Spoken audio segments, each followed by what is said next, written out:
Welcome back, guys. I'm Zell, and today we're getting a look at the Spyderco Sage 5.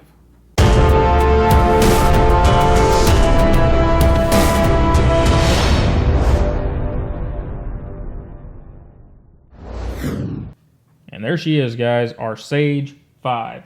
And with the Sage 5, we get G10 handle material with carbon fiber overlay. And Spyderco does a very good job with the carbon fiber overlay. It has some texture to it. It's got something to grip. It's not slick like some knives with their carbon fiber overlays or full carbon fiber. So it's done very nicely. And our hardware is standard Spyderco. It's got deep enough recesses. You should not be stripping out Torx bits. And as we roll around the back, we can see we have our star of the show, the compression lock. And we've got some nicely done hourglass standoffs there and a sleeved lanyard tube. And on this side, we have the same G10 with carbon fiber overlay and the wire pocket clip. And it's a deep carry wire pocket clip. And one of the best things about this clip is, one, it's deep carry without being overly so. And secondly, it's got nice soft edges everywhere, so it doesn't scratch things up if you happen to run up against something. And it is tip up, left or right. We'll get a look in a minute in the pocket. And looking down directly over the top of the knife, it is well centered, and that's how it came from the factory. It came nice and well centered. And we are at 4.21 inches in overall length, closed, with a handle thickness of a nice svelte 4.36, a kind of tall closed height of 1.6, slightly under that. So it's not as little a knife as it looks. And, you know, for comparison's sake here, there's a Delica. It is somewhat close in size to a Delica. An SE Zancudo, somewhat bigger than a Zancudo and a lot taller than a Zancudo. And since we have them out here, here's a Sage 3 and a Manix. And if you watch the Sage versus Manix video, this is a point I want you to get a good look at. This is currently the most expensive of these three knives.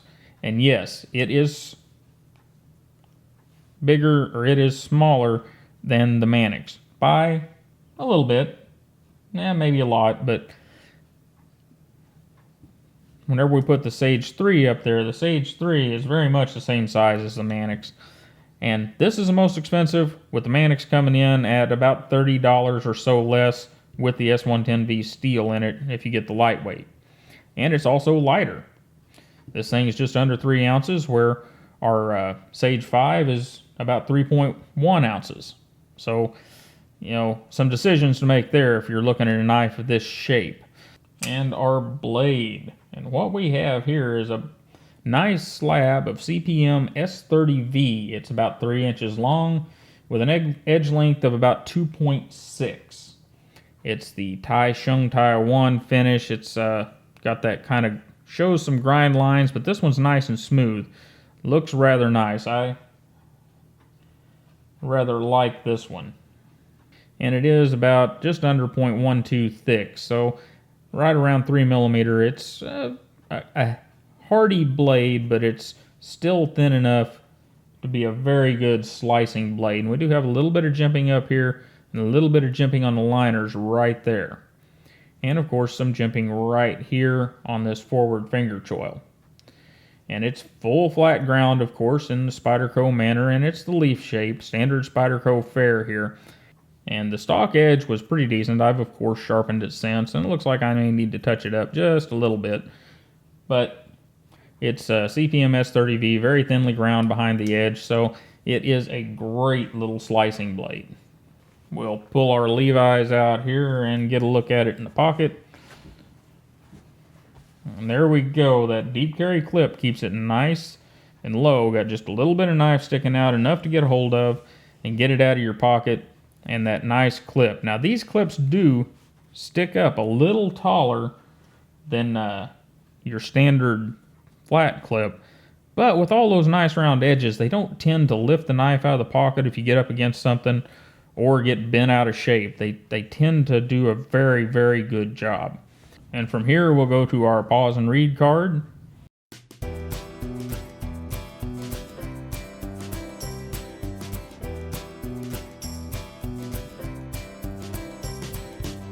Alright, this thing is running on a Spyderco sleeved pivot and a couple of phosphor bronze washers.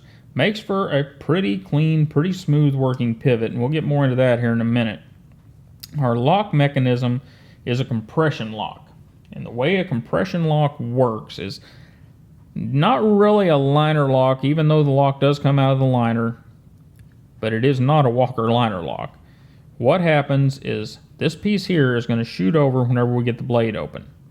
And if you can see that little flat spot in there on the back of the blade, that's where it's going to land.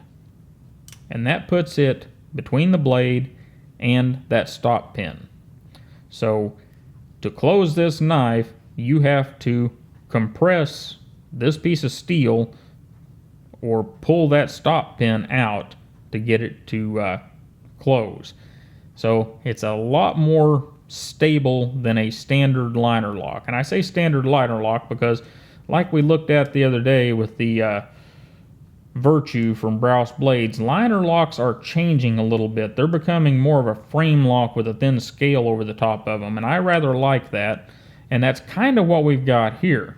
It's a liner lock, but it's a rather tough, heavy-duty liner lock. And while we've got it here, let's get a look down inside.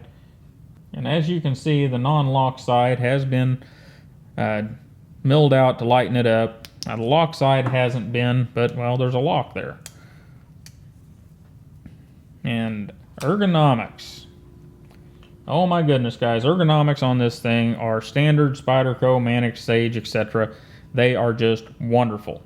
You've got your thumb ramp here. It's got the Tai Shung jimping. It's not really aggressive jimping like you get on some of the US-made stuff or some of the Japanese-made stuff, but plenty good.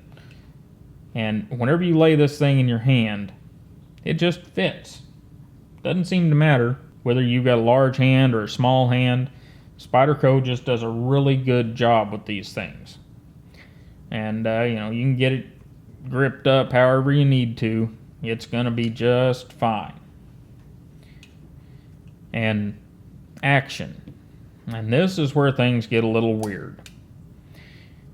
If you own one of these, or have messed with one of these, a Paramilitary 2, where the compression lock came from, you know about that. It has got probably the smoothest non-bearing action out there, and it's smoother than many actions that have bearings. It is just amazing. Well, the Sage 5 don't do that. The Sage 5 has a great action. Spider hole is well placed. You can flick it. You can roll it open, whatever you need to do, but there seems to be a little bit of flex in the handle and the liner material that keeps you from getting that free dropping. Now, I can make it a free dropper if I want to loosen the pivot up to where I've got a bunch of blade play, but whenever you minimize or eliminate blade play, on this particular version anyhow, you don't get that free drop. You're going to have to give it a bit of a wrist flick. Not a big deal, but I wanted to point that out in case you were expecting an action like this Paramilitary 2, which the Sage 5 does not have. But irregardless, it is set up well. Doesn't matter which hand you use, it flicks just as good as any other Spyderco. Well, that was it, guys, the Spyderco Sage 5. I have to say the action thing we talked about in the camera down, that was a bit of a disappointment to me. I was really hoping that whenever the Sage 5 arrived with the compression lock, that it would have the same action as this Paramilitary. And, you know, the Paramilitary is just amazing for a non-bearing action. It's as good as most and better than most bearing actions. So it was a bit of a disappointment for me, and that's why I showed you that, because if you saw compression lock and you were thinking Paramilitary 2, and you were thinking you were going to get the same thing, you're not. Can it be that smooth? You know, I don't know. Maybe somebody else has one that is this smooth, or is as smooth as a Paramilitary 2, but I've done all the things you're supposed to do to one of these to make them as smooth as possible, and I have not achieved it with this one. Now, if you can put that aside, or if you never had a paramilitary 2, you will be impressed by this thing. It is a great knife. It's a knife that fits the handle well ergonomically, does all of your EDC tasks for the plum. It's just a very, very good knife that warrants its price tag. Now, for me, I would carry and do carry a Manix 2 over this knife. And that's just because they're so close in size, and the Manix 2 is just that little bit more ergonomic for me. But pocket space may be a premium for you, so, or maybe you want the carbon fiber. So the Spyderco Sage 5, it's a good one. Temper your expectations a little bit if you've got a paramilitary 2, because it's not got a pivot like a paramilitary 2, but it's still pretty good. Anyhow, guys, I really appreciate you stopping by and hanging out with me for a few minutes to talk knives. Don't forget to like, share, and subscribe. And you have a great day, and I'll see you next time.